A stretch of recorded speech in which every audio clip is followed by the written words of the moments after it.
ഏറ്റവും ബഹുമാനിയായ KPCCയുടെ അധ്യക്ഷൻ ശ്രീ K. സുധാകരൻ, ബഹുമാനിയായ മുൻ പ്രസിഡന്റ് ശ്രീ K. മുരളീധരൻ, AICCയുടെ സെക്രട്ടറി പ്രിയപ്പെട്ട ശ്രീ അറിവാലകൻ, ബഹുമാനിയായ നേതാക്കളെ, സഹപ്രവർത്തകരെ, സുഹൃത്തുക്കളെ, ഇവിടെ സൂചിപ്പിച്ചതുപോലെ രാജ്യവ്യാപകമായി ഇന്ത്യൻ നാഷണൽ കോൺഗ്രസ് ഇന്ത്യയിലെ എല്ലാ സംസ്ഥാനങ്ങളിലെയും രാജ്ഭവനുകളിലേക്ക് വളരെ പ്രധാനപ്പെട്ട 2 വിഷയങ്ങൾ ഉയർത്തിക്കൊണ്ടുള്ള രാജ്ഭവൻ മാർച്ച് സംഘടിപ്പിച്ചിരിക്കും.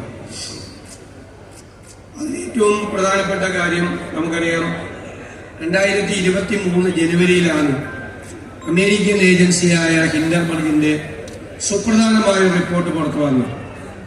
ഇന്ത്യയിൽ നടക്കുന്ന ഓഹരി കുംഭകോണത്തെക്കുറിച്ചുള്ള റിപ്പോർട്ടായിരുന്നു അത്. നമുക്കറിയാം, ഇന്ന് പ്രധാനമന്ത്രിയുടെ കൂട്ടുകാരനായി ലോകം മുഴുവൻ യാത്ര ചെയ്യുന്ന KPCC പ്രസിഡന്റ് സൂചിപ്പിച്ചതുപോലെ ഇന്ത്യയിലെ ഭരണം കയ്യിലെടുത്ത് അമ്മാനമാടുന്ന ഏറ്റവും വലിയ വ്യവസായി കഴിഞ്ഞ 8 വർഷങ്ങൾ കൊണ്ട് എത്ര ഇരട്ടി തന്റെ വ്യവസായ സാമ്രാജ്യം വർദ്ധിപ്പിച്ചു എന്ന് അദ്ദേഹത്തോട് ചോദിച്ചാൽ അദ്ദേഹത്തിന് പോലും പറയാൻ കഴിയാത്ത തരത്തിലുള്ള മാറ്റം അദ്ദേഹത്തിന്റെ സ്വന്തം വ്യവസായ രംഗത്തുണ്ടാക്കിയ ആളാണ് ഗൗതം അദാനി. ആ ഗൗതം അദാനിയുടെ 7 കമ്പനികൾ ഓഹരിയുടെ മൂല്യം കൃത്രിമമായി ഉയർത്തി 3 കൊല്ലം കൊണ്ട്. ശരിയായ ഓഹരിയുടെ മൂല്യം 3 കൊല്ലം കൊണ്ട് ഉയർത്തിയത് 819%. കൃത്രിമമാണ്. അതാണ് ഹിൻഡർബർഗിന്റെ റിപ്പോർട്ട്. അതായത് 100 രൂപ വാല്യൂ പോലും ഇല്ലാത്ത ഒരു ഓഹരിയുടെ മൂല്യം അതിന്റെ 819% ആയി ഉയർത്തി. അതെങ്ങനെയാണ് ഉയർത്തുന്നത്? അദാനിയുടെ ഒരു ഓഹരി മാർക്കറ്റിൽ വന്നാൽ അതിന് അപ്പോഴേക്കും വലിയ പ്രചരണം നടക്കുന്നത് ഭയങ്കര സംഭവമാണ്. ഇനി ആ പ്രചരണം വലിച്ചില്ലെങ്കിൽ അപ്പോൾ ഗവൺമെന്റിന്റെ പൊതുമേഖലാ സ്ഥാപനമായ LIC അവിടെ പോയി കോടിക്കണക്കിന് രൂപയുടെ ഓഹരി എടുക്കും. എന്നിട്ടും മതിയായില്ലെങ്കിൽ സ്റ്റേറ്റ് ബാങ്ക് ഉൾപ്പെടെയുള്ള ദേശസാൽകൃത ബാങ്കുകൾ കോടിക്കണക്കിന് രൂപയുടെ ഈ ഓഹരി സ്വന്തമാക്കും. അതോടുകൂടി ഈ ഓഹരിയുടെ വിശ്വാസ്യത വർദ്ധിക്കുകയാണ്. കാരണം പൊതുമേഖലാ സ്ഥാപനങ്ങളും പൊതുമേഖലാ ബാങ്കുകളും വരെ മത്സരിക്കുകയാണ്. ഇങ്ങനെ വ്യാജമായി കൃത്രിമമായി മൂല്യം വർദ്ധിപ്പിക്കുക. അപ്പൊ അതിന്റെ വാല്യൂ എത്രയാണ്? എന്നിട്ട് ആ കൃത്രിമമായി വർദ്ധിപ്പിച്ച മൂല്യത്തിന്റെ അടിസ്ഥാനത്തിൽ കോടിക്കണക്കിന് രൂപ, ആയിരക്കണക്കിന് കോടി രൂപ ധനകാര്യ സ്ഥാപനങ്ങളിൽ നിന്ന്, ബാങ്കുകളിൽ നിന്ന് ലോൺ എടുക്കും. എന്നിട്ട് അത് വിദേശത്ത് മൗറീഷ്യസിൽ, സൈപ്രസിൽ, സിംഗപ്പൂരിൽ, കരീബിയൻ രാജ്യങ്ങളിലൊക്കെ ഉണ്ടാക്കിയിരിക്കുന്ന കടലാസ് കമ്പനികളുണ്ട്, ഷെൽ കമ്പനികൾ. വെബ്സൈറ്റ് നോക്കിയാൽ കാണൂല, ഫോൺ നമ്പർ നോക്കിയാൽ കാണൂല, കടലാസ് കമ്പനികളാണ്. ആ കടലാസ് കമ്പനികളിലേക്ക് ഈ പണം പല രീതിയിൽ വരും. ഈ കള്ളപ്പണം മുഴുവൻ വരും. എന്നിട്ട് അത് വിനോദ് അദാനി എന്ന് പറയുന്ന ഗൗതം അദാനിയുടെ സഹോദരന്റെ പേരിലാണ് ഈ ഷെൽ കമ്പനികളെല്ലാം. ആ ഷെൽ കമ്പനികളിൽ നിന്ന് വീണ്ടും തകരാറായി കിടക്കുന്ന അദാനിയുടെ കമ്പനികളിലേക്ക് ഈ പണം വരും.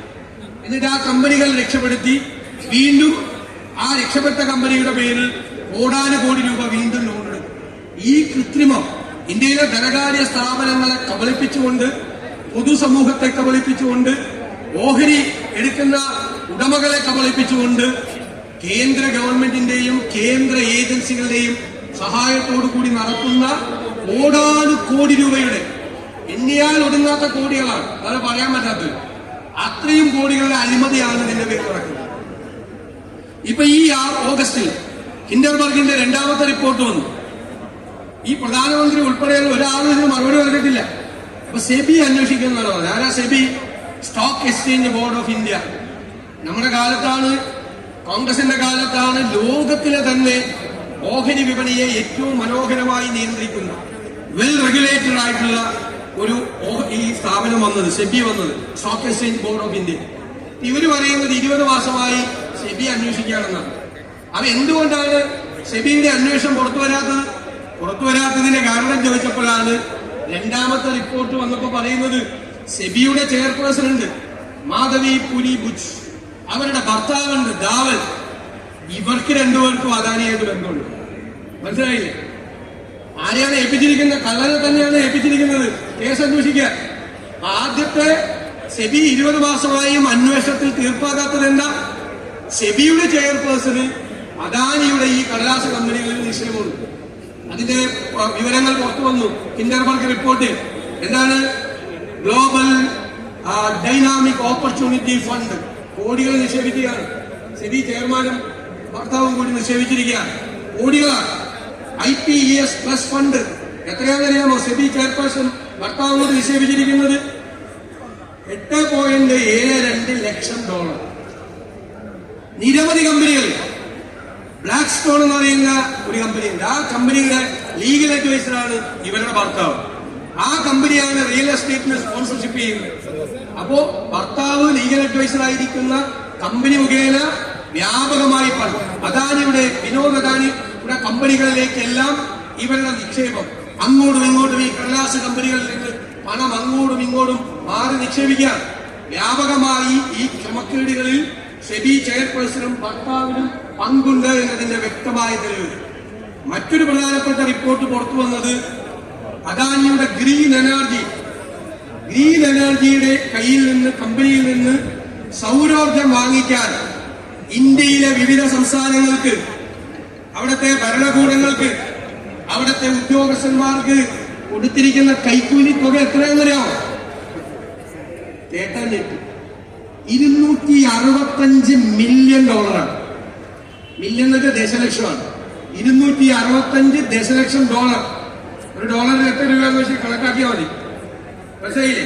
അത്രയും കോടി രൂപ ഇന്ത്യയിലെ വിവിധ സംസ്ഥാനങ്ങളിലെ ഭരണകർത്താക്കൾക്കും ഉദ്യോഗസ്ഥന്മാർക്കും കൈക്കൂലി കൊടുത്താണ് ഗ്രീൻ എനർജിയുടെ സൗരോർജ്ജം വാങ്ങിപ്പിച്ചത്. അപ്പൊ അമേരിക്ക US സ്റ്റേറ്റ് ഡിപ്പാർട്ട്മെന്റ് കേസെടുത്തിരിക്കുകയാണ്. അവിടുത്തെ ജസ്റ്റിസ് ഡിപ്പാർട്ട്മെന്റ് അദാനിക്കെതിരായി അറസ്റ്റ് വാറണ്ട. എന്തിനാ ഇന്ത്യയിലെ സംസ്ഥാനങ്ങൾക്ക് കൈക്കൂലി കൊടുത്തതിന് അമേരിക്കയിൽ കേസെടുക്കാമോ? എന്താ കാര്യം? ഈ കമ്പനി കാണിച്ചുകൊണ്ട്, ഈ തട്ടിപ്പ് കമ്പനി കാണിച്ചുകൊണ്ട് അമേരിക്കയിൽ കോടിക്കണക്കിന് രൂപ അവിടത്തെ ഓഹരിയായി വാങ്ങിച്ചു.